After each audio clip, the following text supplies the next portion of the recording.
அதிகாரம் நீதிமொழிகள் 3ஆம் அதிகாரம் அதில் 33வது வசனத்தில் துன்மார்க்கருடைய வீட்டில் கர்த்தரின் சாபம் இருக்குதான், நீதிமான்களுடைய வாசஸ்தலத்தையோ அவர் ஆசீர்வதிக்கிறாராம். அப்போ அழகாங்கி ஆவியானவர் நமக்கு எழுதி வச்சிருக்கிறார். கர்த்தர் யாரை ஆசீர்வதிக்கிறார் அப்படின்னா, நீதிமான்களை அவர் எப்பயுமே என்ன செய்கிறார்? ஆசீர்வதிக்கிறார். நீதிமான்களை அவர் எப்பயுமே கைவிடுகிறது இல்லை.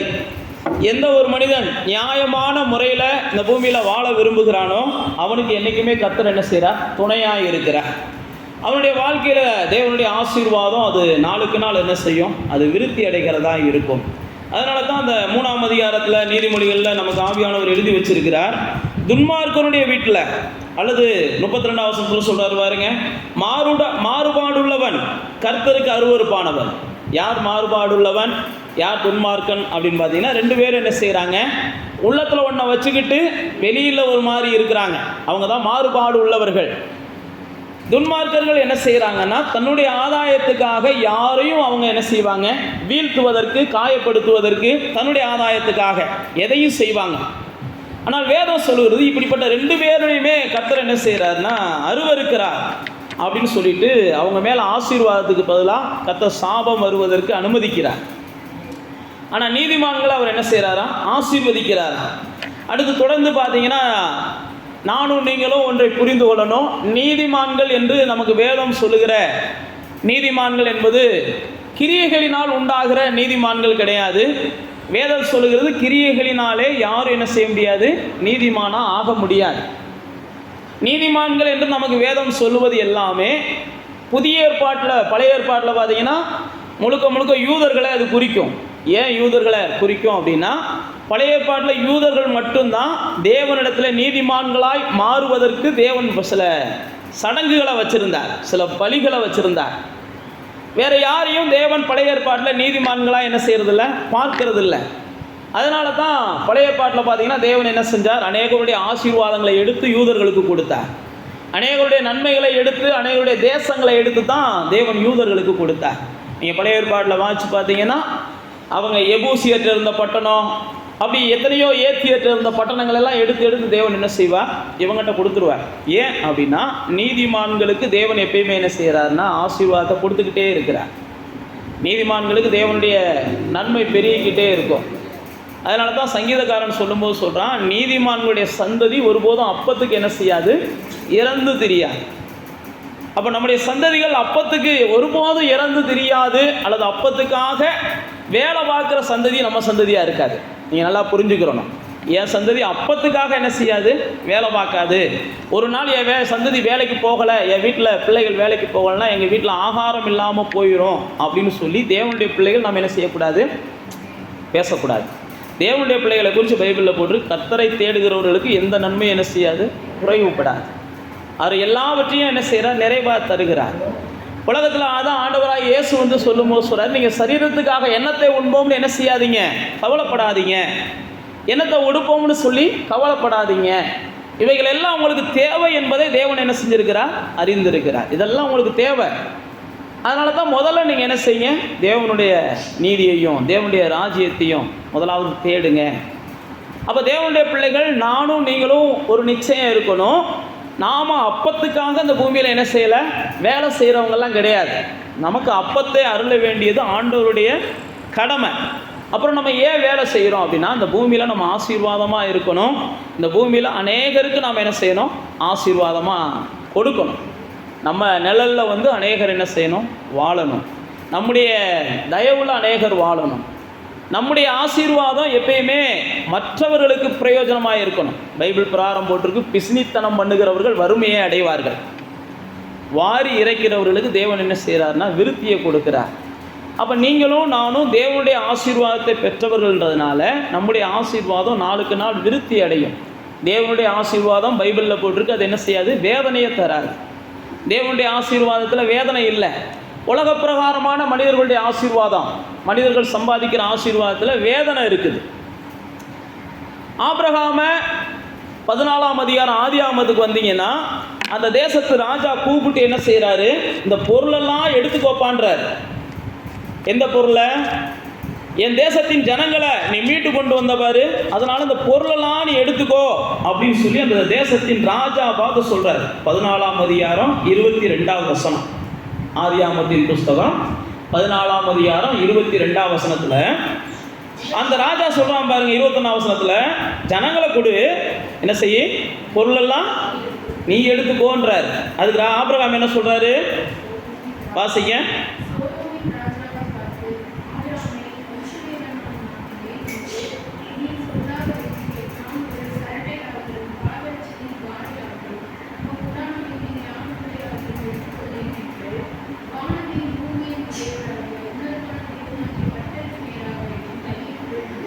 பாருங்க, ஒரு ராஜா ஆபிரகாம சொல்றாரு உனக்கு வேண்டியதெல்லாம் எடுத்துக்கோன்னு, எல்லாத்தையும் எடுத்துக்கோன்னு சொல்றாரு.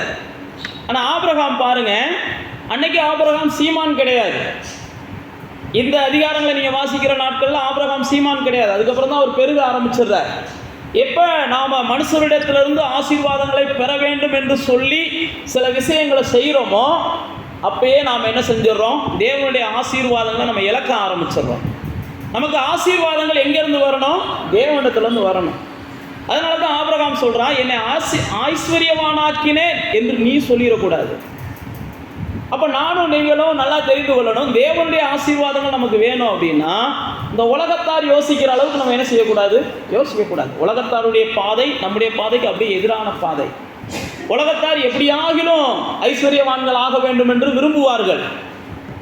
ஆனால் நீங்களும் நானும் தேவனாலே நாம் என்ன செய்யணும், ஆசீர்வதிக்கப்பட்டவர்களாய் மாறணும்னு விரும்புகிற ஆட்கள். இப்போ ஆபிரகாம் இப்படி சொல்லிடுறாரு. சொன்ன அடுத்த அதிகாரத்தில் முதல் வசனத்திலே ஆண்டவர் அவர் ஆபிரகாமை சந்திக்கிறார். பாருங்களேன், இந்த காரியங்கள் நடந்த பின்பு கர்த்தருடைய வார்த்தை ஆபிரகாமுக்கு தரிசனத்தில் உண்டாகி அவர், ஆபிரகாமே நீ பயப்படாத, நான் உனக்கு கேடகமும் உனக்கு மகா பெரிய பலனுமாய் இருக்கிறேன் அப்படின்றார். அப்படின்னா என்ன அர்த்தம்னா, அந்த சொத்தெல்லாம் வேணான்ட்ட, நான் உனக்கு பெரிய சொத்தாக இருக்கிறேன், நான் உனக்கு ஆசீர்வாதமாக இருக்கிறேன், நீ கவலைப்படாத அப்படின்னு சொல்லி அந்த நேரத்தில் தேவன் ஆபிரகாமோடு கூட பேசுகிறதை பார்க்கிறோம். அப்போ நீங்களும் நானும் தேவனிடத்திலிருந்து ஆசீர்வாதங்களை பெறணும் அப்படின்னு நினச்சா எந்த மனுஷனையும் ஏமாற்றி ஆசீர்வாதங்களை அல்லது எந்த மனுஷனுக்கு முன்பாக மாய்மாலம் பண்ணி ஆசீர்வாதங்களை அல்லது ஏதாவது ஒரு மனுஷன்கிட்ட பெறணுன்ற நோக்கத்தில் நம்ம என்ன செய்யக்கூடாது, பழகக்கூடாது, பேசக்கூடாது. அப்படி நம்ம பேசணும் பழகணும்னாலே, எதையாகிலும் செஞ்சோம்னாலே நாம் தேவனுடைய ஆசீர்வாதங்களை நாம் என்ன செய்கிறோம், வேண்டாம்னு சொல்கிறோம்னு அர்த்தம். இப்போ நீங்கள் தேவனுடைய ஆசீர்வாதம் வேணும் அப்படின்னா நான் மறுபடியும் சொல்லுகிறேன், உங்களை எந்த மனுஷன்ட்டையும் தாழ்த்தி ஆசீர்வாதத்தை நீங்கள் எதிர்பார்க்காதீங்க. சில நேரத்தில் நம்ம மனுஷன்கிட்ட தாழ்த்தினா நமக்கு ஏதாவது தருவாங்க அப்படின்ற எண்ணம் நமக்கு வரும். ஆனால் மனுஷன்கிட்ட போய் ஏதாவது இல்லாத பொல்லாத நம்ம குடும்பத்தில் இல்லைன்னு வறுமையாகவே நம்ம பேசிக்கிட்டு இருப்போம் சில நேரத்தில். ஏன் அப்படின்னா, அதை வச்சாவது யாராவது நமக்கு உதவி செய்யட்டும், இதை கேட்டு யாராவது உதவி செய்யட்டும், இப்படிப்பட்ட எண்ணம் தேவனுடைய ஆசீர்வாதங்களே அது தடை செய்கிற எண்ணம். அப்போ உங்களுக்குள்ள அப்படிப்பட்ட எண்ணம் வந்துச்சுனாலே நீங்கள் தேவனிடத்திலிருந்து ஆசீர்வாதங்களை பெறுவதற்கு நீங்கள் என்ன செஞ்சிடறீங்க, உங்களை நீங்களே தூரமாக்கிடுறீங்க. அப்போ பாருங்க, ஆபிரகாமுடைய வாழ்க்கையில் நம்ம பார்க்கிறோம். ஆனால் வேதம் சொல்கிறது நீதிமான்கள் மேலே தேவன் ஆசீர்வாதங்களை என்றைக்குமே பெருக பண்ணுகிறார். நீதிமான்களுடைய சந்ததிகள் ஒருபோதும் ஆசீர்வாதம் இல்லாமல் வாழக்கூடாது என்பதுதான் தேவனுடைய சித்தம். வேதத்தில் நீதிமொழிகள் 15:6 சொல்லும்போது சொல்றாரு, நீதிமான்களுடைய வீடுகளில் பொக்கிஷங்கள் இருக்கும், புதையல்கள் இருக்கும். 112ஆம் சங்கீதத்தை நீங்கள் வாசிச்சு பார்த்தீங்கன்னா நீதிமான்கள் என்ன செய்கிறாங்க, இறங்கி கொடுக்குறவங்களா இருப்பாங்க, அவங்களுடைய சந்ததிகள் ஆசீர்வாதமாக இருக்கும். அப்போ நீங்களும் நானும் இந்த நிச்சயம் நமக்குள்ள இருக்கணும், நான் ஒரு ஆசீர்வதிக்கப்பட்டவன், நான் எந்த மனுஷன்றிருந்தும் ஆசீர்வாதங்களை எதிர்பார்த்து நான் செய்யக்கூடாது. இப்போ நமக்கு ஒருத்தவங்க அன்பளிப்பு கொடுக்குறாங்க, தப்பு கிடையாது. நமக்கு ஒருத்தவங்க என்ன செய்கிறாங்க, பிரியமாக பரிசுகளை கொடுக்குறாங்க, தப்பு கிடையாது. ஆனால் அவங்க ஏதாவது கொடுக்கணுமே அப்படின்னு சொல்லி நம்ம எதிர்பார்த்து செயல்படுறது தான் தப்பு. அதுக்காக நம்மகிட்ட கொடுக்குறவங்கெல்லாம் வாங்கக்கூடாதுன்னு நமக்கு வேதம் சொல்லலை. அவங்க நமக்கு கொடுக்கும்போது தேவன் அவங்களுக்கு என்ன செய்கிறார், அதுக்கான ஆசீர்வாதங்களை கொடுக்குறார். நானே உங்கள் வீட்டுக்கு வரும்போது ஏதாவது நீங்கள் தருவீங்க அப்படின்ற எண்ணத்தில் நான் வந்தேன் அப்படின்னாலே நானே என்ன செஞ்சிடறேன், தேவனுக்கு தூரம், தேவனுடைய ஆசீர்வாதங்களுக்கு தூரமானவனாக மாறிடுறேன். அப்போ தேவனுடைய பிள்ளைகளே, தேவனுடைய ஆசீர்வாதம் நீதிமான்களுக்காகத்தான் வைக்கப்பட்டு இருக்கிறது. நானும் நீங்களும் நீதிமான்களாக கிரியையினால் ஆகவில்லை, இயேசு கிறிஸ்துவினுடைய சிலுவை மரணத்தினாலே நாம் எல்லாம் நீதிமான்களாக்கப்பட்டோம். இதெல்லாம் ரோமர் புஸ்தகத்தை நீங்கள் வாசித்து பார்த்தீங்கன்னா தெரியும். ரோமர் 5ஆம் அதிகாரத்தில் தேவன் இதற்காக தெளிவாகவே பல விஷயங்களை எழுதி வச்சிருக்கிறார். நாம் எல்லாம் நீதிமானானது அவருடைய இரத்தத்தினாலே ஆனோம், சிலுவை மரணத்தினாலே ஆனோம். நம்முடைய கிரியைகளினாலே நாம் நீதிமான்களாக மாற முடியாது. கிரியைகளினாலே நீதிமான்களாக மாற முடியாது. ஏன்னா அப்போஸ்தலர் நடவடிக்கைகளில் 15ஆம் அதிகாரத்தில் வந்தீங்கன்னா ஒரு பிரச்சனை வருது. ஜனங்கள் கிரியைகளிலேயும் செய்யணும் அப்படின்னு சொல்லி ஒரு பிரச்சனை வருது. யூதர்களுடைய பாரம்பரியங்களை கை கொள்ளணும் அப்படின்னு சொல்லி. அப்போ தான் அன்னைக்கு இருந்த அப்போஸ்தலர்கள் என்ன செய்கிறாங்க, யூதர்களுடைய பாரம்பரியங்களெல்லாம் கை கொண்டு நம்மளால் வாழ முடியாதுன்னு சொல்லித்தான் தேவன் இயேசுவை அனுப்பியிருக்கிறார்.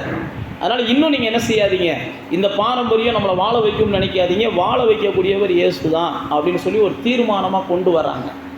ஏன் நான் உங்களுக்கு சொல்லுகிறேன்னா, சில நேரத்தில் நம்ம ஏதாவது தான தர்மம் பண்ணால் நமக்கு புண்ணியம் கிடைக்கும், சில நேரத்தில் இதை செஞ்சால் புண்ணியம் கிடைக்கும், அதை செஞ்சால் புண்ணியம் கிடைக்கும், சில நேரத்தில் இப்படி இருந்தால் புண்ணியம் கிடைக்கும், அப்படி இருந்தால் புண்ணியம் கிடைக்கும்னு யார் நீங்கள் நினைச்சாலும் அது தவறான நினைவு.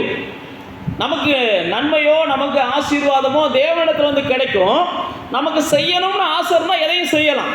4 பேருக்கு தான தர்மம் பண்ணுவது தப்பு அல்ல, 4 பேருக்கு நம்ம கொடுப்பது தப்பு அல்ல, 4 பேருக்கு நமக்கு ஏதோ ஒரு வகையில் உதவி செய்யறது தப்பெல்லாம் கிடையாது. ஆனால் இதை செஞ்சால் என் பிள்ளை நல்லா இருக்கும், இதை செஞ்சால் என் வீடு நல்லா இருக்கும்னு நினைக்கிறது தான் தப்பு. எனக்கு இயேசுநாதர் தான் எல்லாத்தையும் என்ன செய்கிறார், என்னை நல்லா வைக்கிறார், ஆனால் அவர் தான் என்னை ஆசீர்வதிக்கிறார்.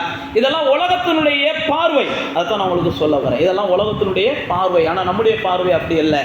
சிலுவையின் மூலமாக நான் நீதிமானானேன், நீதிமானானதுனால இந்த பூமியில் நான் என்ன செய்கிறேன், ஆசீர்வாதமாக இருக்கிறேன். சிலுவையின் மூலமாக, இயேசுவின் ரத்தத்தின் மூலமாக நான் நீதிமானானேன், அதனால நான் ஆசீர்வாதமாக இருக்கிறேன். அப்போ நம்முடைய வாழ்க்கையில் ஏதாவது ஒரு சில நேரத்தில் குறைவுகள் வருகிறது. நாம் எல்லா வகையிலும் என்ன செய்கிறோம், சந்தோஷமாக இருக்க விரும்புகிறோம், நிறைவுள்ளவர்களாக இருக்க விரும்புகிறோம். ஆனால் சில நேரத்தில் குறைவுகள் வருகிறது. ஆனால் வேதம் சொல்கிறது, அப்படிப்பட்ட குறைவுகள் வரும்போது சம்பூர்ணமாக கொடுக்குறவரை நோக்கி நீங்கள் என்ன செய்யுங்க, கேளுங்கள். அப்படி தான் சொல்கிறார் யாக்கோபு சொல்லும்போது சொல்கிறார். யாக்கோபு 1ஆம் அதிகாரம் 5ஆவது சொல்கிறார் பாருங்க, உங்களுக்கு ஏதாவது ஞானத்தில் உங்களுக்கு குறை வருதா, அல்லது உங்கள் வாழ்க்கையில் வேறு ஏதாவது குறைகள் வருகிறதா, குறைவுகள் வரும்போது யாவருக்கும் சம்பூர்ணமாய் கொடுக்கிற தேவன் அவர் யாருக்கும் என்ன செய்கிறாரா, சம்பூர்ணமாக கொடுக்குறாரா. நீங்கள் எதை கேட்குறீங்களோ அதை உங்களுக்கு சம்பூர்ணமாக கொடுக்குறார். அதனால் நீங்கள் அவரிடத்துல கேளுங்கள், அப்பொழுது உங்களுக்கு அவர் கொடுப்பார் அப்படின்னு தான் அங்கே வேதத்தில் எழுதியிருக்கிறார். அவர் ஞானம் உங்களுக்கு குறையா இருக்குன்னா ஞானத்தை கேளுங்க, ஐஸ்வர்யம் குறையா இருக்குன்னா ஐஸ்வர்யத்தை கேளுங்க, பலன் குறையா இருக்குன்னா பலத்தை கேளுங்க, சுகம் குறையா இருக்குன்னா நீங்கள் என்ன குறையா இருக்குன்னு உணர்றீங்களோ. ஆனால் தேவனுடைய விருப்பம் என்ன அப்படின்னா, நீங்கள் ஒன்றிலும் என்ன செய்யக்கூடாது, குறைவுபடக்கூடாது. நீங்கள் ஒன்றிலும் குறைவுபடக்கூடாது. ஆனாலும் சில நேரத்தில் குறைவுகள் வருகிறது. அந்த குறைவுகள் வருவதற்கு நான் மறுபடியும் சொல்லுகிறேன், தேவன் காரணம் அல்ல, நம்முடைய புத்தியினங்கள் சில நேரத்தில் காரணமாக இருக்கும், அல்லது நம்முடைய அசதியாக சில விஷயத்தை செய்கிறது சில நேரத்தில் காரணமாக இருக்கும். ஏதோ ஒரு சிலது அதுக்கு முழு காரணம் நம்மளாக தான் இருப்போம் ஒழிய தேவன் கிடையாது. தேவன் நம்முடைய வாழ்க்கையில் குறைகள் வருவதை விரும்பாதவர். எந்த குறைவுகளும் நம்முடைய வாழ்க்கையில் வரக்கூடாது என்றால் வேதத்தில் போட்டிருக்கு, என்னுடைய ஜனங்களை அவர் பழுதற்றவர்களாய் பார்க்கிறார்.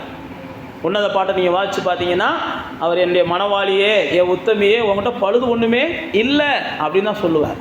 ஆண்டவர் அவருடைய பார்வையில் நாம் எல்லாருமே பழுதற்றவர்கள். நம்முடைய குறைவுகளை அவர் ஒருபோது என்ன செய்கிறதில்ல, பார்க்கிறதே இல்லை. நாம் எல்லாருமே குறையற்றவர்களாக தேவனுடைய பார்வையில் என்ன செஞ்சுருக்கிறோம், உருவாக்கப்பட்டிருக்கிறோம். அதனால தான் வேதத்தில் பல இடங்களில் நீதிமான்கள் என்ன செய்கிறாங்க, இந்த பூமியில் ஆசீர்வாதமாக இருக்கிறதுக்கு காரணம் அதுதான். நீங்கள் வேத புஸ்தகத்தில் பழைய ஏற்பாட்டில் பாருங்கள், எந்த நீதிமானும் தரித்திரனாக வாழ்ந்ததும் இல்லை, தரித்திரனாக மறித்ததும் இல்லை. நீங்கள் புதிய ஏற்பாட்டில் நமக்கு நிறையா பேருடைய வாழ்க்கை வரலாறு எழுதப்படலை. நீங்கள் பழைய ஏற்பாட்டில் பாருங்கள், எல்லா மனுஷனுடைய வாழ்க்கை வரலாறும் தேவன் எழுதி வச்சிருக்கிறார். ஆனால் எந்த மனுஷனும் தரித்திரனாக வாழ்ந்ததும் இல்லை, தரித்திரனாக மறித்ததும் இல்லை. அவங்க எல்லாருமே சீமான்களாக தான் வாழ்ந்தாங்க, ஆசீர்வாதமாக தான் வாழ்ந்தாங்க, ஆசீர்வாதமாக தான் மறித்தாங்க. நான் தான் சொன்ன பாருங்க, யாக்கோபெல்லாம் பார்த்தா வெறும் கையோடு ஓடுறாரு, சகோதரனுக்கு பயந்துக்கிட்டு. அவங்க அம்மா அப்பா தான் அனுப்பி வைக்கிறாங்க, வெறும் கை வெறும் கம்பு எடுத்துகிட்டு ஓடுறாரு. ஆனாலும் தேவன் என்ன செஞ்சா, அவரை பார்த்து சந்திச்சு சொல்கிறாரு, நீ திரும்ப வரும்போது என்ன செய்ய போகிற, ஆசீர்வாதங்களோட வரப்போகிற, பரிவாரங்களோட வரப்போகிற, நன்மைகளோட வரப்போகிற. ஏன் நான் உங்களுக்கு சொல்லுகிறேன் அப்படின்னா, நம்முடைய தேவன் எப்பயுமே நம்முடைய குறைவுகளை எல்லாம் என்ன செய்கிறார், நிறைவாக்கி கொண்டே இருக்கிறார். நீங்கள் சில நேரத்தில் குறைவுபடும் போது ஆண்டவரை நோக்கி பாருங்கள். எந்த குறைவாக இருந்தாலும் ஆண்டவர்கிட்ட கேளுங்க. நீங்கள் கேட்கும்போது அவர் என்ன பைபிளில் போட்டிருக்கு, சம்பூரணமாய் உங்களுக்கு கொடுக்குறார். நீங்கள் யோசபாத்துடைய வாழ்க்கைக்கு வாங்களேன். யோசபாத் ஒரு நல்ல ஒரு பரிசுத்தவான். யோசபாத்தை குறித்து நீங்கள் 2 நாளாகமத்தின் புஸ்தகம் 17ஆம் அதிகாரத்துக்கு வந்தீங்கன்னா அவரை குறித்து ஆவியானவர் நிறைய எழுதி வச்சிருக்கிறார். 2 நாளாகமத்தின் புஸ்தகம் 17ஆம் அதிகாரத்தில் யோசபாத் ஒரு பக்தியுள்ள மனுஷன், ஒரு நல்ல அற்புதமான தேவ மனுஷன். அப்படிப்பட்ட அந்த தேவ மனுஷனுடைய வாழ்க்கையை பாருங்க.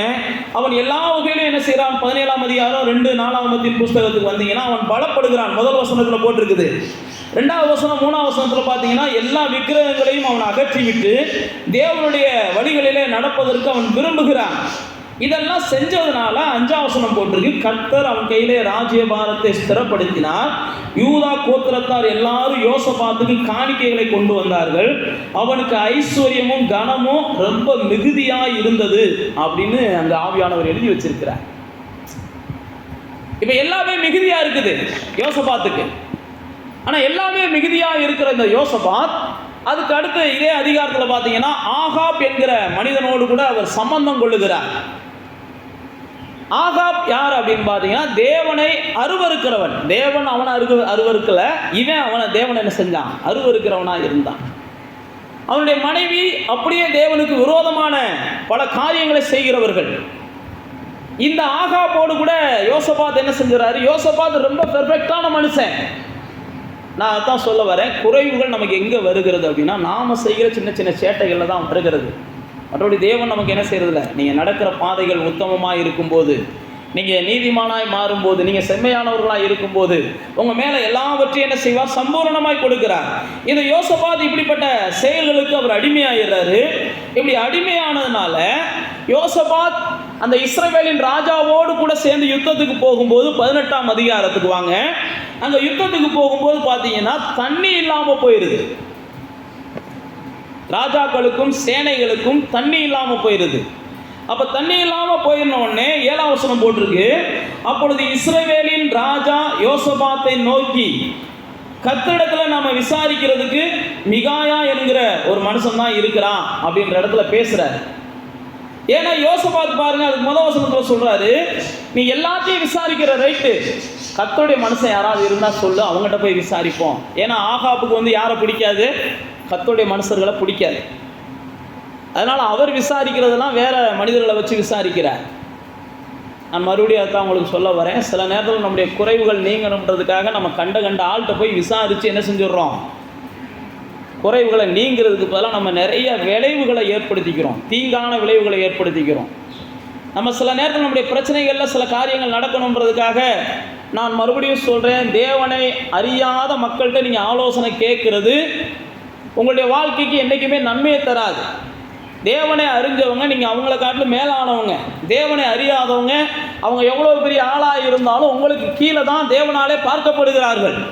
ஒரே வார்த்தையில் சொல்லணும்னா, தேவனை அறிந்த நீங்கள் உயிருள்ளவர்கள், தேவனை அறியாத அவர்கள் உயிரற்றவர்கள்.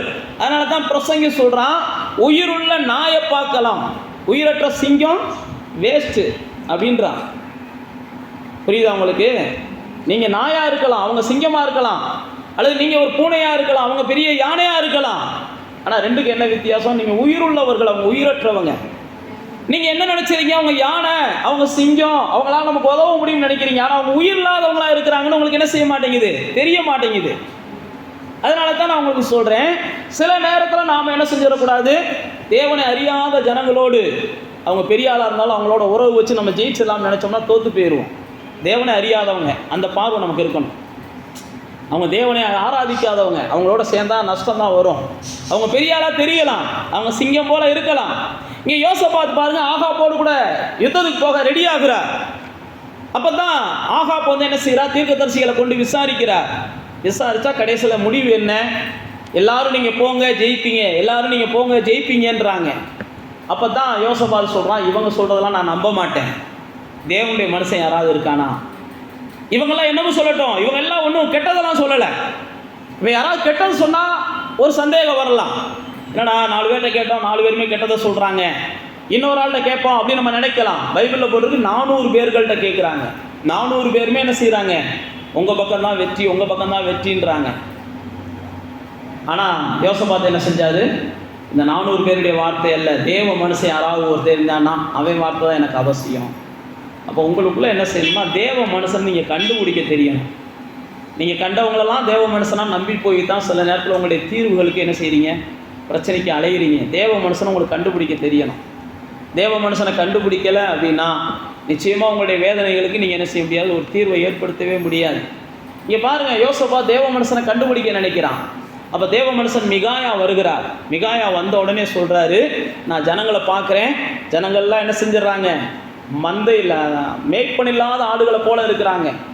உடனே யோசபாத்துட்ட இந்த ராஜா சொல்கிறான், இந்த சொன்ன பார்த்தியா, அவன் தீமையானதை தான் சொல்லுவான், அவன் நல்லதை சொல்ல மாட்டான்.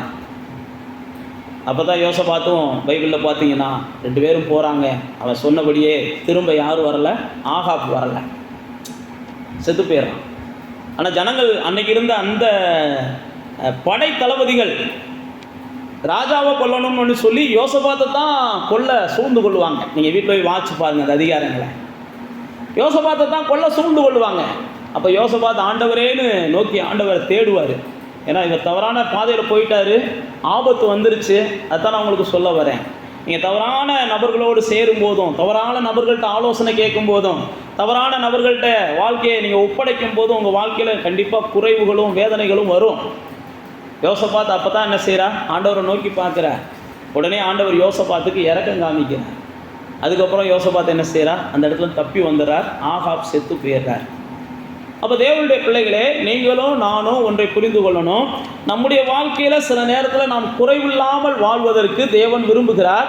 சில நேரத்தில் நாம தான் குறைவுகளை உருவாக்குகிறோம். சந்தோஷ குறைவா அது நம்மளால தான் உருவாகுது, சமாதான குறைவா அது நம்மளால தான் உருவாகிறது. இங்கே பிசாசுன்ற டாபிக்கெல்லாம் 2வது. நீங்கள் இடம் கொடுக்காமல் உங்கள் வாழ்க்கையில் பிசாசு உள்ள என்ட்ரி ஆக முடியாது. நீங்கள் இடம் கொடுக்காம தேவனே என்ட்ரி ஆக முடியாது. அப்போ பிசாசு எப்படி என்ட்ரி ஆக போகிறாரு? நீங்கள் இடம் கொடுக்காம, நீங்கள் தேவனுடைய ரத்தத்தினால் மீட்கப்பட்டவர்கள், நீங்கள் தேவனுக்கு ஆராதிக்கிற ஜனங்கள், நீங்கள் இடம் கொடுக்காம தேவனே உங்கள் வாழ்க்கையில் என்ன செய்ய மாட்டார், கிரியை செய்ய மாட்டார். அதே போல தான் நான் உங்களுக்கு சொல்லுகிறேன், பிசாசு என்பதெல்லாம் 2வது. நம்ம மக்கள் என்ன செஞ்சுடுறோம், எதுனாலும் பிசாசு பிசாசுன்னு சொல்லிட்டு நாம் உத்தமர்கள்னு சொல்லிட்டு போயிடுறோம். எப்போ பிசாசு மேலே நீங்கள் பழிய போட ஆரம்பிக்கிறீங்களோ அப்போயே நீங்கள் என்ன செஞ்சிடறீங்க, உங்கள் வாழ்க்கைக்கு வர வேண்டிய நன்மையை நீங்கள் கெடுக்கிறீங்க. பிசாசெல்லாம் உங்கள் வாழ்க்கையில் நீங்கள் சுதாரிச்சிட்டீங்கன்னு வைங்களேன், தேவனே அப்படின்னு நீங்கள் நின்றுட்டீங்கன்னு வைங்களேன், பிசாசு உங்கள் எல்லா பக்கம் கூட என்ன செய்ய மாட்டார், வரமாட்டார். நான் மறுபடியும் தான் உங்களுக்கு சொல்ல வரேன், உங்களுடைய வாழ்க்கையில் குறைவற்ற ஒரு வாழ்க்கை. நீதிமான்கள் இந்த பூமியில் என்ன செய்யணும், ஆசீர்வாதமாக இருக்கணும். நீதிமான்கள் இந்த பூமியில் சந்தோஷமாக இருக்கணும். தேவன் அதை தான் விரும்புகிறார். உங்கள் வாழ்க்கையில் ஏதாவது ஒரு குறைவுகள் வரும்போது நீங்கள் தேவனை நோக்கி பார்க்கணும்னு விரும்புகிறார். நீங்கள் தேவனிடத்தில் கேட்க வேண்டும் என்று விரும்புகிறார். நீங்கள் குறைவுகள் வரும்போது தவறான நபர்களோடு ஆலோசனைகளை கேட்டு கெட்டு போகக்கூடாதுன்னு தேவன் விரும்புகிறார். உங்களை மற்றவங்க வழிகாட்டி உங்கள் வாழ்க்கையில் நீங்கள் போய் என்ன செஞ்சிடக்கூடாது, அடுத்தவங்கள்ட்ட போய் அண்டி கொண்டு உங்களுக்கும் அவங்களால என்ன செஞ்சிடக்கூடாது, தீமை வந்துடக்கூடாது. இதெல்லாம் நீங்கள் தேவனுடைய பிள்ளைகள் ரொம்ப கவனமாக ஞானமாக நம்ம கையாள வேண்டும். அப்போ நம்முடைய வாழ்க்கையில் சில நேரத்தில் குறைவுகள் வரும்போது நாம் தேவனை நோக்கி பார்த்தோமே ஆனால் தேவன் நமக்கு கிருபை பாராட்டுகிறார். வாழ்க்கையில் உங்களுடைய வாழ்க்கையில் வருகிற எல்லா குறைவுகளையும் தேவன் நிறைவாக்குவதை போல நீங்கள் என்ன செய்யணும்னா, உங்கள் அடுத்தவங்களுடைய குறைவுகளில் நீங்கள் போய் உதவியாக செய்யணும். நீங்கள் உதவி செய்யணும். மற்றவங்க உங்களுக்கு முன்னாடி பைபிளில் போட்டு பாருங்க, வஸ்திரம் இல்லாமல் ஒருத்தவங்க இருக்கிறாங்க, உங்கள்கிட்ட வஸ்திரம் இருக்குது, அப்போ நீங்கள் வஸ்திரத்தை கொடுக்கணும். நிறையா வஸ்திரம் இருக்கும்போது 3 வேளை சாப்பாட்டுக்கு கஷ்டப்படுறவங்க ஒருத்தவங்க இருக்கிறாங்க, நம்மகிட்ட டெய்லி 2 வேளை சாப்பாடை கீழே கொட்டுறோம். அப்படிப்பட்டவங்க இருந்தீங்கன்னா இதெல்லாம் ஆண்டவர் கவனிப்பார். 3 வேளை சாப்பாட்டுக்கு கஷ்டப்படுறாங்க, ஆனால் நம்ம 2 வேளை சாப்பாடை கீழே கொட்டுறோம். இதெல்லாம் தேவன் பார்ப்பார். நம்மகிட்ட நிறைவுகள் இருக்கும்போது குறைவுகள் இருக்கிறவர்களுக்கு நம்ம என்ன செய்யணும், நம்ம இயன்றதை செய்யணும், முடிஞ்சதை செய்யணும். அப்படி முடிஞ்சதை நம்ம செய்யலை அப்படின்னாலே நாம் நம்முடைய ஆசீர்வாதங்களை என்ன செய்கிறோம், மட்டுப்படுத்துகிறோம், வளர விட மாட்டோம். நாம் எப்போ செய்ய ஆரம்பிக்கிறோமோ அப்போ தான் நம்முடைய ஆசீர்வாதங்கள் வளரும். நாம் திராணிக்கு தக்க செய்யணும். அப்படி தான் நமக்கு வேலை செய்கிறது சொல்லுகிறது. உதவி செய்கிறவங்க அவங்க பலத்துக்கு தக்க என்ன செய்யுங்க, உதவி செய்யுங்க. கடன் வாங்கியெல்லாம் உதவி செய்யக்கூடாது, பலத்துக்கு மிஞ்சியெல்லாம் உதவி செய்யக்கூடாது. நம்முடைய பலத்துக்கு என்ன முடியுமோ, அடுத்தவங்க கடன் வாங்கும்போது நீங்கள் ஜாமீன் கையெழுத்துலாம் போடக்கூடாது. புரிஞ்சா? அப்படிப்பட்ட தேவ பிள்ளைகள்லாம் நம்ம இருக்கக்கூடாது. அடுத்தவங்களுக்கு நம்ம ஜாமீன் கையெழுத்து போட்டெல்லாம் கடன் வாங்கி கொடுக்கக்கூடாது, கைமாத்து வாங்கி கொடுக்கக்கூடாது. முடிஞ்சுன்னா நம்ம கொடுக்கணும், இல்லைன்னா கர்த்தருக்கு சோத்திரம்ட்டு இல்லைப்பா நாங்கள் அதெல்லாம் செய்யக்கூடாது, எங்கள் வேதம் அப்படி சொல்லியிருக்குன்ட்டு ஒதுங்கிறோம். இப்படியெல்லாம் நம்ம செய்யும்போது அதனாலே நாம் சில வேதனைகளை அனுபவிக்க வேண்டிய சூழ்நிலைகள் வரும். அப்போ தேவனுடைய பிள்ளைகளே, அடுத்து நம்முடைய வேதத்தில் பார்த்தீங்கன்னா இதே நம்ம 2 ராஜாக்களின் புஸ்தகத்துக்கு வாங்க. அங்கே எலிசாவினுடைய வாழ்க்கையில் நடந்த ஒரே ஒரு சம்பவத்தை நான் சுட்டி காட்டிட்டு நம்ம ஜெபம் பண்ணுவோம்.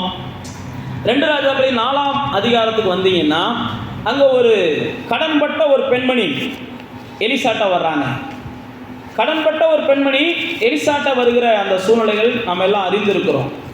அப்போ அந்த கடன்பட்ட பெண்மணி எலிசாட்ட வந்த உடனே எங்கள் வாழ்க்கையில் பெரிய கடனாகி போச்சு, எங்களை காப்பாற்றுங்க அப்படின்னு 2 ராஜாக்களின் புஸ்தகம் 4ஆம் அதிகாரத்தில் எலிசாட்ட வர்றாங்க. வர்றவங்க யார்? வேதம் சொல்லுகிறது கர்த்தருக்கு பயப்படுகிற ஒரு நல்ல ஒரு குடும்பம். வேதம் அப்படி தான் அந்த குடும்பத்தை அறிமுகப்படுத்துகிறது. கர்த்தருக்கு பயப்படுகிற ஒரு நல்ல குடும்பம். ஆனால் கர்த்தருக்கு பயப்படுகிறவர்கள், நான் மறுபடியும் சொல்லுகிறேன், முடிஞ்ச அளவுக்கு நாம் என்ன செய்யக்கூடாது? கடன் வாங்குவதை தவிர்க்க வேண்டும். முடிஞ்ச அளவுக்கு நம்ம கடன் வாங்குவதை தவிர்க்க வேண்டும். முடியலை, சில சூழ்நிலைகளில் நீங்கள் வாங்கிட்டீங்கன்னா அந்த கடனை அடைக்கிற வரைக்கும் உங்களுக்கு என்ன செய்யக்கூடாது? நல்ல ஆகாரம் வாய்க்குள்ளே போகக்கூடாது. ரெண்டுலேயும் நீங்கள் கவனமாக இருக்கணும். முடிஞ்ச அளவுக்கு நீங்கள் கடன் வாங்க தவறுங்க. இல்லை வாங்கிட்டோம் அப்படின்னா அதை அடைக்கிறது வரைக்கும் நீங்கள் தூங்கக்கூடாது. அதை ஆண்டவர் என்ன செய்கிறாருன்னா, கண்டிப்பாக நீங்கள் கடனோடு இருக்கிறத அவர் விரும்பலை. நீங்கள் விரும்புகிறீங்களோ இல்லையோ அவர் விரும்பலை. இங்கே பாருங்கள், நல்ல ஒரு பரிசுத்தவான், எலிசாவோடு கூட இருந்தவர், தீர்க்கதரிசிகளின் புத்திரர், பைபிளில் போட்டு கர்த்தருக்கு பயப்படுகிற மனுஷன். அந்த 4ஆம் அதிகாரம் 1ஆம் வசனத்தில் போட்டுட்டு பாருங்க. தீர்க்கதரிசிகளின் புத்திரர்களில் ஒருவனுடைய மனைவியாக இருந்த ஒரு ஸ்திரீ எலிசாவை பார்த்து, உமது அடியானாகிய என் புருஷன் இறந்து போனான், உமது அடியான் கர்த்தருக்கு பயந்து நடந்தான் என்பதை அறிவீர். கடன் கொடுத்தவன் இப்பொழுது என் 2 குமாரர்களையும் தனக்கு அடிமையாக்கி கொள்ள வந்தான் அப்படின்னு அந்த அம்மா போய் சொல்கிறாங்க. கர்த்தருக்கு பயந்த மனுஷன், ஆனால் கடன் வாங்குறாரு. நான் தான் உங்களுக்கு சொன்னேன், கர்த்தருக்கு பயந்தவங்க கடன் வாங்கினா கர்த்தர் அடைக்க மாட்டார். கர்த்தருக்கு பயந்தவங்க, கர்த்தரை நேசிக்கிறவங்க, கர்த்தரை தேடுகிறவங்க, எப்படி கர்த்தருக்கு பயந்தவர்கள் குறுக்கு வழிகளில் ஆசீர்வாதத்தை பெற்றுக்கொள்ளணும்னு நினச்சா ஆண்டவர் கை கொடுக்க மாட்டாரோ, அதே போல தான் கர்த்தருக்கு பயந்தவர்கள் நாம் என்ன செய்யக்கூடாது? கடன்லாம் வாங்கக்கூடாது. சில சூழ்நிலைகள் தவிர்க்க முடியல, சில நிர்பந்தம், ஏதோ ஒரு சூழ்நிலையில் இடறிடுறீங்க. இப்போ இடர்னா கூட அந்த இடத்துல இருந்து மறுபடியும் என்ன செய்யணும்? எந்திரிக்கணும். இப்போ பாருங்கள், அந்த சூழ்நிலை வந்துடுது. சூழ்நிலை வந்தோடனே அந்த மனுஷனுக்கு செத்து போயிடுறேன் கடன் அடைக்காமல். இந்த அம்மா 2 பிள்ளைகளை வச்சுட்டு கஷ்டப்படுறாங்க. இப்போ ஒரு பொறுப்புள்ள பெண்மணி, இந்த அம்மாவை பார்த்து சொல்லணும்னா என்ன செய்யலாம்? ஒரு பொறுப்புள்ள பெண்மணி. ஒரு குடும்பம் குறையில்லாமல் அந்த பூமியில் வரணும் அப்படின்னா பெண்களுடைய பங்கு ரொம்ப அவசியம். குடும்பத்தில் குறைவுகள் வேணாம் அப்படின்னு நினைக்கிற எந்த பெண்ணாக இருந்தாலும் என்ன செய்யணும்? ரொம்ப, அதனால தான் பைபிள் நமக்கு சொல்லுது, புத்தியுள்ள பெண்கள், ஞானமுள்ள பெண்கள். அப்போ ஒரு வாழ்க்கை, ஒரு குடும்பத்தில் குறைவுகள் மாறுவதற்கு பெண்கள் என்ன செய்யலாம்? சில முடிவுகளை, நல்ல முடிவுகளை எடுக்கணும். இந்த அம்மா பாருங்கள், நல்ல ஒரு முடிவு எடுக்கிறாங்க. எலிசாட்ட வர்றாங்க. கணவனாய் இறந்துட்டார். இப்போ எலிசாட்ட வந்த உடனே ஒரு உதாரணம் சொல்கிறேன். இப்போ நம்ம வீட்டில் ஒரு ஆம்பளையாள் கடன் வாங்கிட்டு செத்து போயிடுறாரு. நம்ம அந்த ஓனர்கிட்ட போகிறோம். ஓனர்கிட்ட போனோடனே என்ன செய்வோம்? உடனே அந்த ஆளை பற்றி 100 குறை சொல்லுவோம். உங்களுக்கே தெரியும், வீட்டுக்கு ஒரு காசையும் கொடுக்க மாட்டேன், கடனை வாங்கி வாங்கி என்ன செஞ்சிட்டியான்? எல்லாத்தையும் அழிச்சிட்டியான். இப்போ அவன் செத்தும் போயிட்டியான். இப்போ நாங்கள் பிள்ளைகளை விட்டுட்டு போயிட்டியா, என்ன செய்கிறதுனே தெரியலம்போ. நான் மறுபடியும் சொல்கிறேன், உங்கள் குடும்பத்துக்குள்ளே நீங்கள் குறை சொல்ல ஆரம்பிச்சிங்கன்னா உங்கள் வாழ்க்கையில் இருக்கிற குறை மாறவே செய்யாது. குடும்பத்துக்குள்ளே கணவனை பற்றி குறை சொன்னாலும், மனைவியை பற்றி குறை சொன்னாலும் குறைகள் இருக்கும், இல்லைன்னா நான் சொல்ல வரல. ஆனால் எந்த குறைகள் இருந்தாலும் பைபிள் பிரகாரம் நம்ம என்ன செய்யணும்? எந்த மனுஷனுடைய குறைவுகளையும் சரி பண்ணக்கூடியவர் அவர் தான். யாருமே பரிபூரணர்கள்லாம் கிடையாது. குறை இல்லாத ஒரு ஆளை காமிங்க, எந்த மனுஷனையும் நீங்கள் காமிக்க முடியாது. மேடையில் நிற்கிற என்னையை கூட நீங்கள் எடுத்துக்கோங்க. உங்கள் பார்வையில் வேணால் நான் குறையில்லாமல் இருப்பேன். எனக்கும் தெரியும், ஆண்டவருக்கும் தெரியும். என் மனைவிக்கு சிலது வேணால் தெரியும், என் பிள்ளைகளுக்கு சிலது வேணால் தெரியும். ஏன் நான் உங்களுக்கு சொல்லுகிறேன் அப்படின்னா, தேவனிடத்திலிருந்து ஆசீர்வாதங்களை பெற்றுக்கொள்ள விரும்புகிற நாம மற்றவர்களை குற்றப்படுத்துவதை என்ன செய்யணும்? தவிர்க்கணும். குடும்பத்தை குற்றப்படுத்துறது தவிர்க்கணும். இந்த அம்மா ஒருவேளை எலிசாட்ட அப்படி குற்றப்படுத்தியிருந்தாங்கன்னு வைங்க, எலிசா ஏமா போமா அப்படின்னு அனுப்பி வச்சிருக்கான். ஓ எப்போ உங்கள்கிட்ட தான் இருந்தியான், அவன் கர்த்தருக்கு பயப்படுறவன் தான், இருந்தாலும் இப்படி பொறுப்பு இல்லாமல் வாழ்ந்துட்டு போயிட்டியான், ஒரு வேலையும் செய்யலை இப்படிலாம் எலிசாட்ட அந்த அம்மா பேசிடுச்சுன்னு வைங்களேன். எலிசா என்ன செஞ்சுருப்பாரு? பைபிளில் பார்த்தீங்கன்னா எலிசா ரொம்ப கோபக்காரரு. மொட்டைத்தலையான உடனே என்ன செஞ்சாராம்? படிச்சிருக்கீங்களா? ஆமாம், அவ்வளோ கோபக்காரர் எலிசா. ஆனால் எலிசாட்ட இந்த அம்மா கோவப்பட்டு எனக்காவது பேசி இருந்துச்சுன்னா எலிசாவும் வேறு மாதிரி பேசியிருப்பார். போமா உன் பிள்ளையோட சேர்ந்து நீ அடிமையாக போமான்னு கூட சொல்லியிருப்பார். இந்த அம்மா தெளிவாக சொல்கிறாங்க. அப்போ நம்முடைய வாழ்க்கையில் இருக்கிற குறைவுகள் மாறணும் அப்படின்னா நம்ம வீட்டில் இருக்க மனுஷங்களுடைய குறைவுகளை நம்ம பார்க்கக்கூடாது. மனுஷங்களுடைய குறைவுகளை நம்ம பார்க்கக்கூடாது. மனுஷருடைய குறைவுகள் இருந்துச்சுன்னா பைபிள் பிரகாரம் நம்ம ஆண்டவருக்கு தெரியப்படுத்தலாம். அவங்ககிட்ட சொல்லலாம், புரியலாட்டி ஆண்டவர் தான் தெரியப்படுத்தணும். ஏசு சொல்லும்போது சொல்கிறாரு, ஒரு வேற கூப்பிட்டு சொல்லு பாருங்க, சகோதரன்கிட்ட போய் சொல்லுங்கள், சகோதரிகிட்ட சொல்லுங்கள், கேட்கலையா அதுக்கப்புறம் விட்டுருங்க. அடுத்து நீங்கள் அதை மேலும் தோண்டுனீங்கன்னா பைபிளில் போட்டிருக்கு, ஓங்கண்ணில் இருக்கிற உத்தரத்தை பார்க்காம அவங்கண்ணில் இருக்கிற துரும்பை பார்க்குறது மாதிரி ஓங்கிட்ட 1000 குற்றம் இருக்குது. ஏன் ஆதியாகமத்தின் புஸ்தகம் ஆரம்பமே சொல்லுது, நம்ம ஆதாமும் ஏவாளும் ஒருத்தருக்கு ஒருத்தர் என்ன செஞ்சாங்க, குற்றப்படுத்த ஆரம்பித்தாங்க. அதனால தான் ஏதேன் தோட்டத்தை விட்டு அவங்க விரட்டப்படுறாங்க. அப்போ நீங்கள் குடும்பத்துக்குள்ளே என்றைக்குமே என்ன செய்யக்கூடாது, குற்றங்களை கண்டுபிடிச்சி குத்தி காமிச்சிக்கிட்டே இருக்கக்கூடாது. அந்த குடும்பம் விளங்காமல் போயிடும். உங்கள் குடும்பம் நல்லா இருக்கணும் அப்படின்னு நினச்சிங்கன்னா நீங்கள் எந்த அளவுக்கு முடியுமோ அந்த அளவுக்கு குற்றங்களை என்ன செய்யுங்க, மன்னிங்க. நீங்கள் மன்னிக்கும் போது ஒரு மாற்றம் வரும். இயேசு சவுல் என்கிற பெரிய கொடூரமான மனுஷனை மன்னிச்சாரு. இயேசு சவுல் என்கிற கொடூரமான மனுஷன், சபை துன்பப்படுத்துகிறான், சபை மக்களை அடிக்கிறான், கொடூரமான மனுஷன். இயேசு அவனை சந்திக்கிறார். அப்போஸ்தலர் 9ஆம் அதிகாரத்தில் சந்தித்த உடனே, ஏன்டா உனக்கு முள்ளில் உதைக்கிறது கடினமாக இல்லையான்றியான் கேட்குறாரு. உடனே அவன் என்ன செய்கிறான், ஆண்டவரே நான் என்ன செய்ய சித்தமாக இருக்கிறீங்க. அதனால தான் அந்த பவுல் வந்து சொல்கிறான், பாவிகளிலே பிரதான பாவி நான். பவுல் தான் சொல்கிறான், நான்லாம் வந்து பிரதான பாவி, நான் துன்பப்படுத்துகிறவனாகவும் தூசிக்கிறவனாகவே இருந்தேன். ஆனால் இயேசு எல்லாத்தையும் மன்னிச்சாரு. அதனால் நான் இன்றைக்கி என்ன செஞ்சுருக்கேன், இயேசுவுக்காக சாட்சியாக வாழ்கிறேன். அப்போ எந்த அளவுக்கு நீங்கள் குற்றங்களை உங்கள் குடும்பங்களில் மன்னிக்கிறீங்களோ அந்த அளவுக்கு நீங்கள் மாற்றங்களை எதிர்பார்க்கலாம். மன்னிச்சு பாருங்களேன். குத்தி காமிச்சா மாற்றம் வரும்னு நம்ம நினைக்கிறோம். இது உலகத்தாருடைய பழக்கம். நம்ம 4 பேர்கிட்ட சொன்னோம்னா இந்த ஆள் அசிங்கப்பட்டுக்கிட்டு மாறிடுவார், இந்த அம்மா அசிங்கப்பட்டுக்கிட்டு மாறிடும் நம்ம நினைக்கிறோம். இதெல்லாம் நடக்காது. தேவ பிள்ளைகள் என்ன செய்யுங்க, மன்னிச்சு பாருங்க. இந்த அம்மா பாருங்க, கணவன் இறந்ததுக்கப்புறம் கடனோட விட்டுட்டு போயிடுறாரு. பிள்ளைகள் 2 பிள்ளைகள் என்ன செஞ்சிருது, அடிமையாக போகுது. ஆனால் இந்த அம்மா வந்து எலிசாட்ட என்ன செய்கிறாங்க, என் குறை நிறைவாகணும், என் கணவன் குற்றமற்றவர், என் குறை நிறைவாகணும்னு வர்றாங்க. கணவன் குற்றமற்றவர்னு வந்ததுனால தான் எலிசா என்ன செய்கிறார், வழிகாட்டுறாரு. அப்போ தேவனுடைய பிள்ளைகளே, முதல்ல நீங்கள் என்ன செய்யணும், ஒரு பொறுப்புள்ளவங்களாக மாறணும். உங்கள் குறைவுகளை நிறைவாக்கணும் அப்படின்னா தேவன் உங்களை என்ன செய்கிறார், உங்கள்கிட்ட ஒரு பொறுப்பு எதிர்பார்க்குறார். ஊதாரித்தனமாக இருக்கிறீங்க, ரொம்ப ஆடம்பரமாக இருக்கிறீங்க, அல்லது வேறு நிறையா அப்படி இப்படின்னு கொஞ்சம் கூட கேர்லெஸ்ஸாகவே போகிறீங்கன்னா உங்கள் வாழ்க்கையில் ஆசீர்வாதங்கள் தங்காது. முதல்ல நீங்கள் பொறுப்பாக இருக்கணும். அதுக்கப்புறம் என்ன செய்யுங்க, மற்றவங்கள பற்றி எப்போ பார்த்தாலும், குறிப்பாக நான் சொல்கிறது, குடும்பங்களுக்குள்ளே சண்டை போட்டுக்கிட்டு இருக்காதீங்க.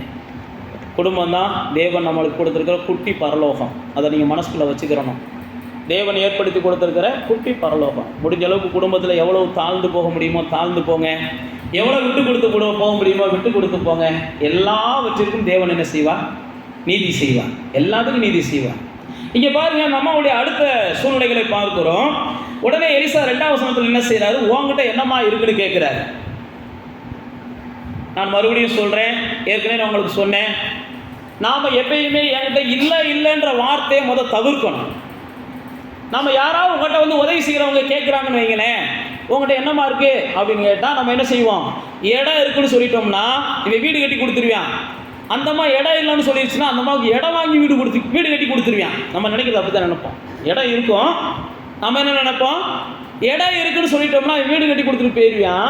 ஆனால் அந்த ஆள் இடம் இல்லைன்னு சொன்னான்னா அவனுக்கு இடமும் வாங்கி கொடுத்து வீடும் கட்டி கொடுத்துட்டு போயிடுவான். அதனால் நம்ம என்ன செஞ்சுருவோம், இடமே இருந்தாலும் என்கிட்ட இடம் இல்லையா, வீடு கட்டுறதுக்கு வழி இல்லையா அப்படிம்போம். அப்போ அவன் உடனே என்ன செய்வான், சார் இடம் இருந்தால் வீடு கட்டலாம்னு நினச்சேம்மா, இடம் இல்லையா, ரைட்டுமா அப்படின்னு போயிட்டான்னு வைங்க. அதுக்கப்புறம் நீங்கள் முட்டிக்கிட்டு இருக்கணும். ஏன் நான் உங்களுக்கு சொல்கிறேன்னா, எப்பயுமே என்கிட்ட இல்லை இல்லை இல்லைன்ற வார்த்தைகளே நீங்கள் பயன்படுத்திக்கிட்டே இருக்காதீங்க. என்கிட்ட இருக்கிறத சொல்லுங்கள். பொய்யெல்லாம் உங்களை சொல்லலை, இருக்கிறத சொல்லுங்கள். இந்த அம்மாட்ட எலிசா கேட்குறாரு, என்னம்மா கடன் பிரச்சனையோடு இருக்கிற, உன்கிட்ட என்னம்மா இருக்குதுன்னு கேட்குறாரு. நீ கடன் பிரச்சனையோடு இருக்கிற, உங்ககிட்ட என்ன இருக்குது? அப்போ அந்த அம்மா பார்த்து, ஏற்கனவே நான் அந்த கடன் பிரச்சனையோடு இருக்கேன், நீ என்கிட்ட என்ன இருக்குன்னு கேட்குற, உனக்கு கூறு இல்லையான்னு கேட்டுருந்துச்சுன்னா என்ன ஆகிருக்கும், அப்படி தானே கேட்க தோணும். நானே பிள்ளைகளை தூக்கிட்டு போயிடுவாங்கன்னு சொல்லிக்கிருக்கேன், உங்ககிட்ட என்னம்மா இருக்குன்ட்டு கிடக்க, என்கிட்ட ஒன்றும் இல்லை, கழுத்துலையும் இல்லை, காதலையும் இல்லை, எல்லாத்தையும் வித்தாச்சு, நீலாம் ஒரு மனுஷனா அப்படின்னு திட்டியிருக்கோம்.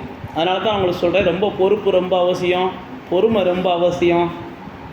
நம்ம அந்த பூமியில் ஆசீர்வாதமாக இருக்கணும் தேவன் விரும்புகிறார். அந்த ஆசீர்வாதத்தை நாமே என்ன செஞ்சிடக்கூடாது, கெடுத்துடக்கூடாது. நம்ம அதுதான் நான் உங்களுக்கு சுட்டி காட்டுறேன். நம்ம பாருங்கள், அவ்வளோ பொறுமையாக கையாளுறாங்க. அப்போ என்கிட்ட என்ன இருக்கோ அதை சொல்கிறாங்க. அப்போ நீங்களும் நானும் இல்லைன்ற வார்த்தைகளை முடிஞ்ச அளவுக்கு என்ன செய்வோம், பேசுகிறத தவிர்ப்போம். என்கிட்ட இது இருக்குது ஆண்டவரே, இதை நீங்கள் என்ன செய்யுங்க, ஆமாம் இதை கொண்டு இந்த காரியத்தை செய்கிறதுக்கு உதவி செய்யுங்க, இதை கொண்டு இந்த காரியத்தை செய்கிறதுக்கு உதவி செய்யுங்க. என்கிட்ட 5000 ரூபா தான் இருக்குது, நான் 5 லட்ச ரூபாய்க்கு வீடு கட்டணும். அப்போ 5000 ரூபா இருக்கு ஆண்டவரே, 5 லட்ச ரூபாய்க்கு வீடு கட்டணும், நீங்கள் தான் உதவி செய்யுங்க. இப்படி இருக்கிறத ஏசு கேட்டார் பாருங்க, உங்கள்கிட்ட எத்தனை அப்போ இருக்குது? அப்போ அவங்க 5 அப்போ இருக்குன்றாங்க. அதை கொண்டு வாங்க, உங்கள்கிட்ட என்ன இருக்குது அதை கொண்டு வாங்க. இப்போ பாருங்கள், எலிசா வந்து அப்படி தான் சொல்கிறாரு, என்னம்மா உங்கள்கிட்ட இருக்குது? அப்போ அந்த அம்மா அழகாக சொல்கிறாங்க, என்கிட்ட கொஞ்சம் வீட்டில் என்ன செய்யுது, என்ன இருக்குது, வேறு ஒன்றுமே இல்லை அப்படின்ற மாதிரி சொல்கிறாங்க. ஒரு குடம் எண்ணெய் அல்லாமல் உமது அடியான் வீட்டில் வேறு ஒன்றுமே இல்லை அப்படின்னு சொல்கிறாங்க. அப்போ ரெண்டாவது, என்ன இருக்குதோ அதை பேசுங்க, இல்லைன்றதை பேசுகிறத தவிருங்க. முதல்ல நான் சொல்கிறது, குற்றப்படுத்தி பேசாதீங்க. இந்த நிலைமைக்கு இவன் தான் காரணம், அந்த நிலைமைக்கு இவ தான் காரணம், அந்த பிரச்சனைக்கு இவங்க தான் காரணம், அந்த பிரச்சனைக்கு அவங்க தான் காரணம், இதெல்லாம் வேண்டாம். அது முடிவே வராது. தேவனும் உதவி செய்ய மாட்டார். பிரச்சனைக்கு யாரும் காரணமாக இருந்துட்டு போட்டோம், நமக்கு பிரச்சனை முடியணும், அவ்வளோதான். ஏசப்பா எனக்கு பிரச்சனை முடியணும். நான் யாரையும் குற்றப்படுத்த விரும்பலை. நான் மறுபடியும் தான் சொல்கிறேன், குற்றப்படுத்துவதை தவிருங்க. ரெண்டாவது, நான் சொன்னபடி உங்கள்கிட்ட இல்லைன்றதை சொல்லிக்கிட்டே இல்லாமல் உங்கள்கிட்ட என்ன இருக்கோ, என்கிட்ட இது இருக்குது, இதை வச்சு என்ன செய்ய முடியுமோ செய்யுங்கன்னு அந்த அம்மா எலிசாட்ட சொல்கிறாங்க. அப்படி சொன்ன உடனே எலிசா என்ன செய்கிறாரு, பக்கத்தில் இருக்கிற வீட்டில எல்லாம் போய் பாத்திரங்களை வாங்கிக்கிட்டு, நீ வீட்டை போய் பூட்டிக்கோமா, வீட்டை போய் பூட்டினதுக்கப்புறம் அந்த பாத்திரங்கள் எல்லாம் எல்லாத்தையும் என்ன செய்யும், ஊற்றி வை அப்படின்ற.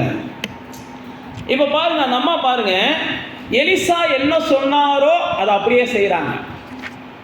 சில நேரத்தில் ஆண்டவருடைய வார்த்தை என்ன சொல்லப்படுதோ அதை நீங்கள் செய்யணும், அப்படியே செய்யணும். சில நேரத்தில் ஆண்டவருடைய வார்த்தைகள் சொல்லப்படுவதை நாம் திரிக்க பார்ப்போம்னா சிலதை மாற்ற பார்ப்போம். சிலதை இப்படி மாற்றினா நல்லா இருக்குமே. நீங்கள் பக்கத்து வீட்டிலலாம் போய் எண்ணெயை வாங்கிட்டு வந்து, குடத்தை வாங்கிட்டு வந்து வச்சு ஊற்றுன்னு சொல்கிறீங்க, அதுக்கு பதிலாக என் வீட்டுக்குள்ளேயே ஒரு குழியை வெட்டிடுறேன், அதுக்குள்ள நான் ஊற்ற அப்படியே குழி நிரம்பி வந்தால் நல்லா இருக்குமே. இப்படியெல்லாம் வந்து நமக்கு ஆலோசனை கொடுக்க தோணும். நீங்கள் பைபிளில் பார்த்தீங்கன்னா ஆண்டவர் லோத்துவை பார்த்து சொல்கிறாரு, உன் ஜீவன் தப்ப நீ என்ன செய்ய, இந்த மலைக்கு ஓடி போன்றாரு. உடனே அவன் என்ன செய்கிறான், இல்லை அவ்வளோ தூரம்லாம் என்னால் ஓட முடியாது. ஆண்டவருடைய வார்த்தை தான் சொல்லுது. இங்கே வரு, இந்த பட்டணம் அழிய போகுது, நீ ஓடி போடான்றாரு. உன் பிள்ளைகளை கூப்பிட்டு ஓடி போடான்றாரு.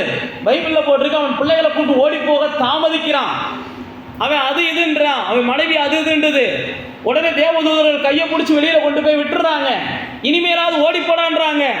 இல்லை அவ்வளோ தூரம் வேண்டாம், இவ்வளோ தூரம் போகிறேன். நான் மறுபடியும் தான் சொல்கிறேன், தேவனுடைய வார்த்தைகளை நமக்கு ஏற்றது மாதிரி திருப்ப நம்ம நினச்சோம் அப்படின்னா நம்முடைய வாழ்க்கையில் நம்ம எதிர்பார்க்கிற திருப்பங்கள் நடக்காது.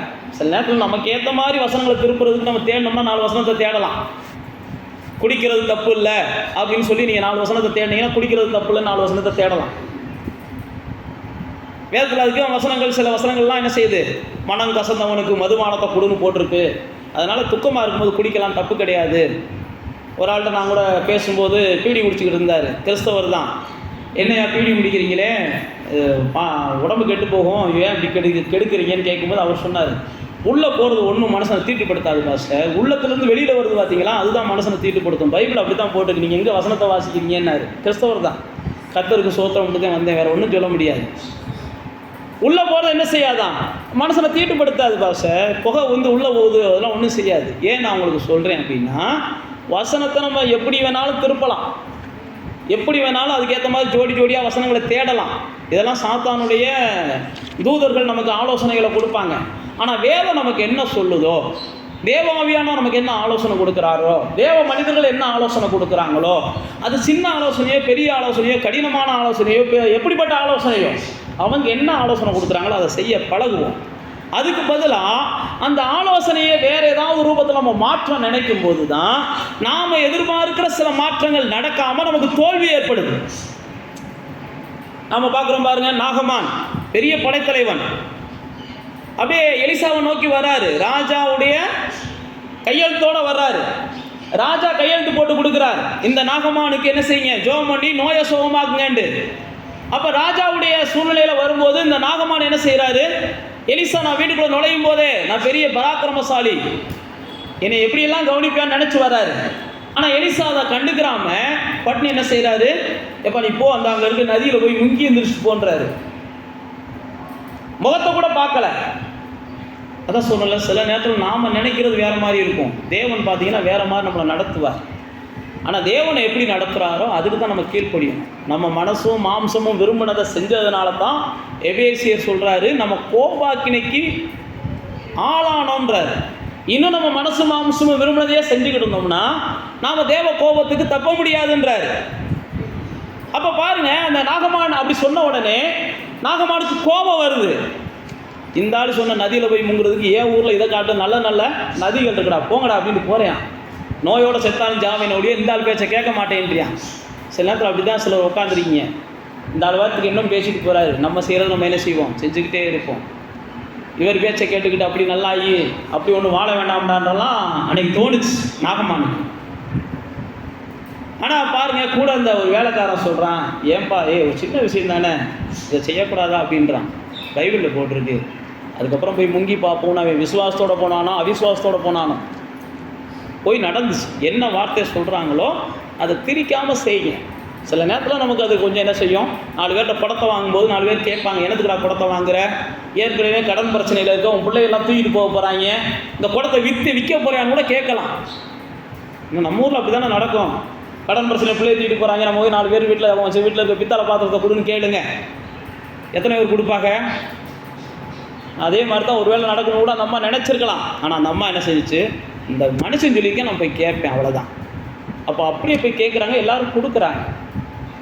அப்போ வார்த்தை என்ன சொல்லுதோ அதை கொஞ்சம் கூட வளைக்காமல் என்ன செய்யுங்க, கொஞ்சம் போங்க. நம்முடைய குறைவுகளை எல்லாம் தேவன் என்ன செய்வார், தம்முடைய மகிமையினாலே நிறைவாக்குவார். அடுத்து நான் உங்களுக்கு சொல்லி முடிக்க ஆசைப்படுகிறேன். இப்போ நம்ம ஒரு 3 காரியத்தை சொல்லியிருக்கிறோம். 4வது காரியத்தை பார்த்தீங்கன்னா அந்த 5ஆம் அதிகாரம் 5ஆம் வசனம் 6ஆம் வசனத்தில் பாருங்கள், பாத்திரமெல்லாம் நிறைஞ்சிருது. பாத்திரமெல்லாம் நிறைஞ்சதுக்கப்புறம் அந்த அம்மா என்ன செய்கிறாங்க, பாத்திரமெல்லாம் நிறைஞ்சிருச்சுன்னு சொல்லி ஒரு முடிவுக்கு வர்றாங்க. அப்போ அதனுடைய அர்த்தம் என்னன்னா, ஒரு ஆசீர்வாதம் கிடைக்குதுன்றதுக்காக நம்ம பேராசை உள்ளவங்களாம் மாறக்கூடாது.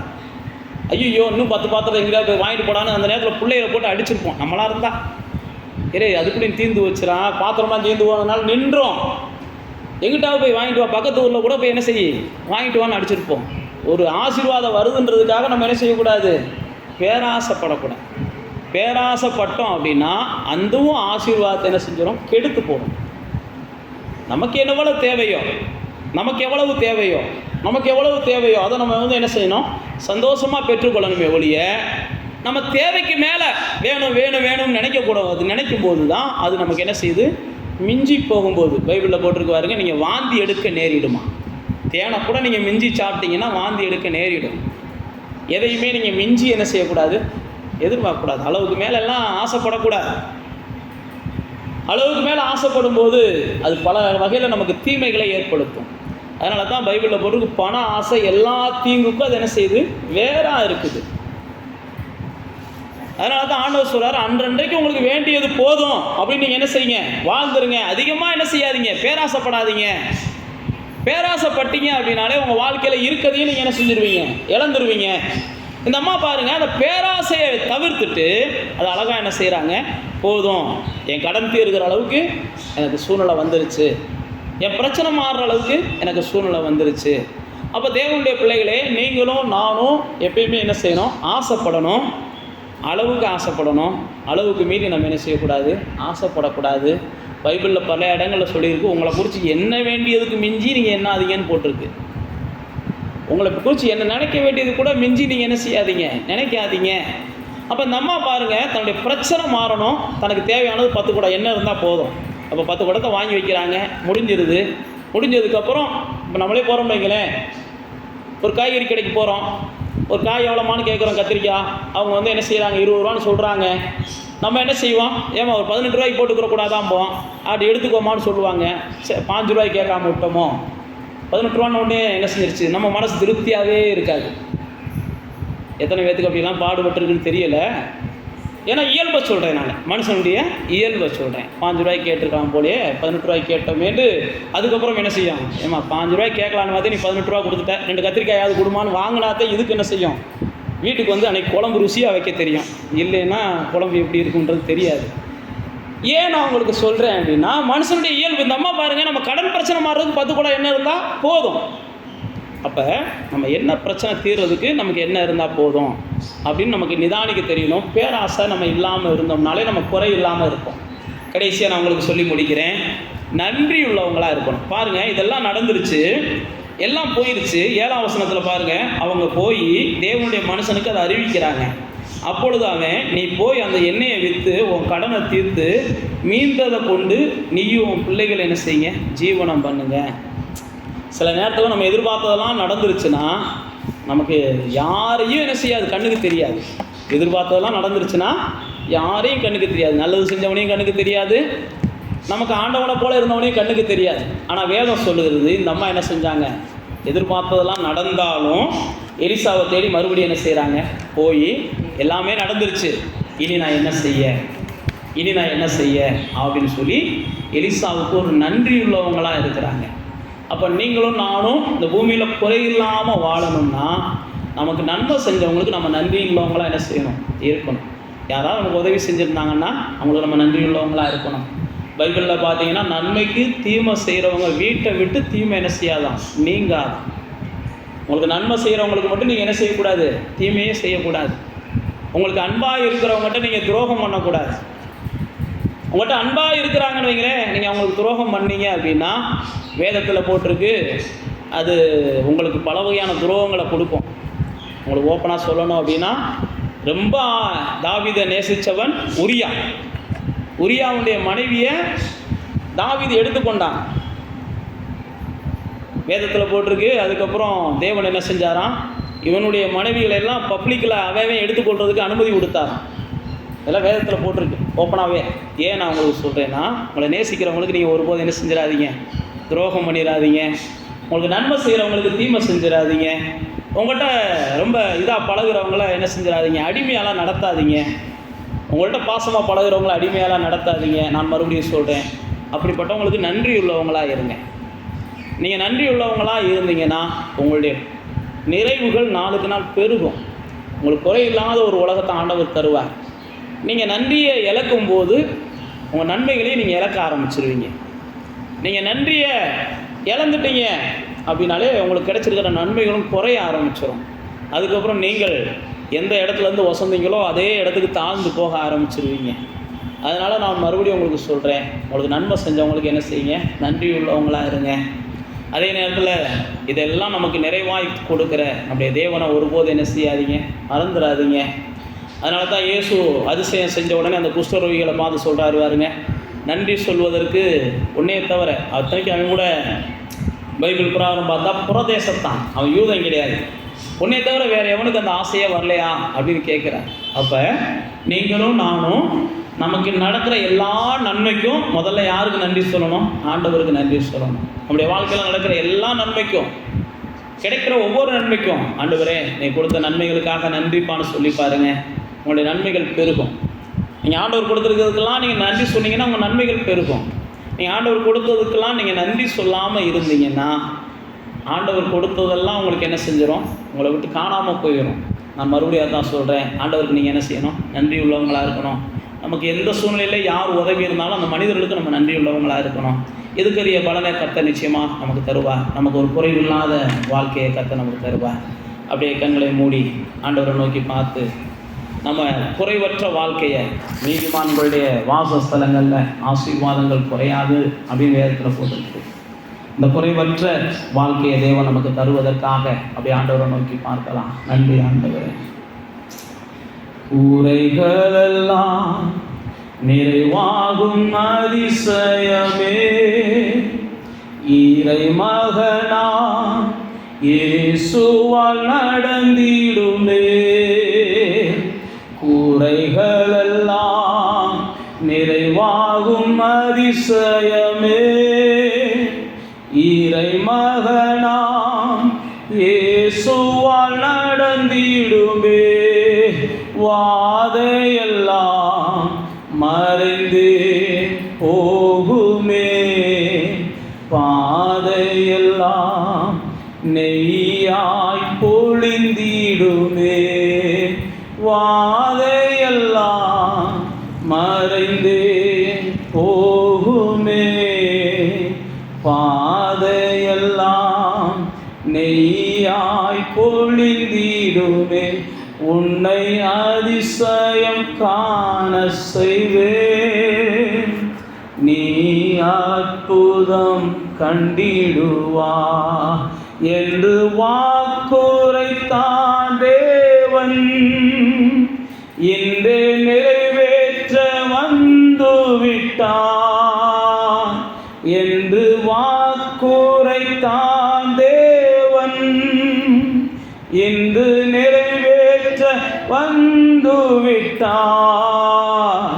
உன்னை அதிசயம் காணச் செய்வேன், நீ அற்புதம் கண்டிடுவாய். இதாவே நீதிமான்கள் இந்த பூமியில் எப்படிலாம் ஆசீர்வதிக்கப்பட்டு இருக்கிறார்கள் அப்படின்னு எங்கள் வேதத்தில் வாசிச்சோம்ப்பா. நாங்களும் நீதிமான்களாக இயேசு கிறிஸ்துவின் ரத்தத்தினாலே மாற்றப்பட்டவர்கள். அதனால் எந்த குறையும் இல்லாமல் இந்த பூமியில் நாங்கள் வாழ வேண்டும். அதை நீரும் விரும்புகிறீர், நாங்களும் விரும்புகிறோம். எங்களுக்கு குறைவுகள் வரும்போதெல்லாம் உண்மை நோக்கி பார்க்க சொல்லி இருக்கிறீங்க. நாங்கள் எந்த குறை வந்தாலும் உண்மை நோக்கி பார்த்தோம்னா அதை நீங்கள் சம்பூர்ணமாக சரி பண்ணி தர்றீங்கப்பா. அந்த நிச்சயத்தை நாங்கள் இந்த நாட்களில் பெற்றுக்கொண்டோம் ஆண்டவரே. அதே போல் நாங்கள் குறைவுகள் வரும்போது மற்றவர்களுடைய ஆலோசனைகளை அல்ல, தேவனுடைய ஆலோசனைகளை நாங்கள் தேடட்டும். யோசபாத் தேவனுடைய ஆலோசனைகளை தேடினா, தேவையில்லாதவங்களோடு அவன் சேர்ந்ததுனால கூட அவனுக்கு குறைவுகள் வந்துச்சு. இருந்தாலும் தேவன் அவனை தப்புவிச்சிங்கப்பா உண்மை தேடினதுனால. இந்த பெண்மணி தன்னுடைய வாழ்க்கையில் கணவனால் இறந்துட்டாரு, எல்லாமே போச்சு, என்ன செய்யறதுன்னு தெரியாதப்ப ஒரு பொறுப்புள்ள ஒரு பெண்மணியாக, பொறுப்புள்ள பொறுமையுள்ள ஒரு குடும்ப ஸ்திரீயாக எலிசாட்ட வந்தாங்க. ஆண்டவரே, வந்தது மாத்திரமல்ல, அவர்கள் கணவனை பற்றியோ மற்றவங்கள பற்றியோ குறை சொல்லாமல் இருந்தாங்கப்பா. அப்போ எங்கள் குறை நிறைவாகணும் அப்படின்னா நாங்கள் மற்றவங்கள குறை சொல்கிறத நாங்கள் நுப்பாட்டணும்னு நாங்கள் பார்க்குறோம். அது மட்டும் இல்லை, நாங்கள் ஒரு குறை இல்லாமல் இந்த பூமியில் வாழணும் அப்படின்னா எங்கிட்ட இருக்கிற நிறைவுகளை, எங்கிட்ட என்ன இருக்குது அப்படின்னு நாங்கள் பேசணும். இல்லைன்னே நாங்கள் பேசிக்கிட்டு இருக்கக்கூடாது. அதே போல் தேவனுடைய வார்த்தைகள் என்ன சொல்லுதுன்னு பார்த்து அதுக்கு செவி கொடுக்கணும். தேவனுடைய வார்த்தைகளை நான் நெளிக்கவும் வளைக்கவும் அப்படிலாம் முயற்சி பண்ணி எனக்கு ஏற்றது மாதிரி வார்த்தைகளை வச்சு நான் தேவனுடைய வார்த்தைகளை என்ன செஞ்சிடக்கூடாது, மட்டுப்படுத்திடக்கூடாது. அது மட்டுமல்ல, இந்த பேராசையான எண்ணங்கள் எனக்கு வந்துடக்கூடாது. சில காரியங்கள் நான் நினைக்கிறதுக்கு அப்படி நடக்குதுன்றதுக்காக நான் வாட்டுக்கு என்ன செஞ்சிடக்கூடாது, தலகால் புரியாமல் ஆடிடக்கூடாது. எனக்கு ஒரு பேராசையான எண்ணங்கள் வந்து நான் எப்பயுமே என்ன செஞ்சிடக்கூடாது, அழிஞ்சு போயிடக்கூடாது. அதுக்கு நீங்கள் உதவி செய்யணும். கடைசியாக பார்க்குறோம், நான் ஒரு நன்றியுள்ளவளா அல்லது நன்றியுள்ள மகனாக வாழணும். முதல்ல தேவனுக்கு நான் நன்றியுள்ளவனாக இருக்கணும். என்னுடைய வாழ்க்கைக்கு உதவியாக இருக்கிற எல்லாருக்கும் நான் நன்றியுள்ளவனாக இருக்கணும். கர்த்தாவே கிருபை பாராட்டுங்க. நாங்கள் குறையில்லாமல் இந்த பூமியில் வாழ்ந்திருக்க இப்படிப்பட்ட நல்ல பழக்க வழக்கங்களை நாங்கள் உருவாக்கி கொள்ள நம்முடைய நல்ல ஆவியானவர் எங்களுக்கு உதவி செய்வாராக. எங்களை எல்லாம் தாழ்த்தி நம்முடைய சமூகத்தில் ஒப்புக் கொடுக்கிறோம். இயேசுவின் நாமத்தில் ஜெபிக்கிறோம் பிதாவே.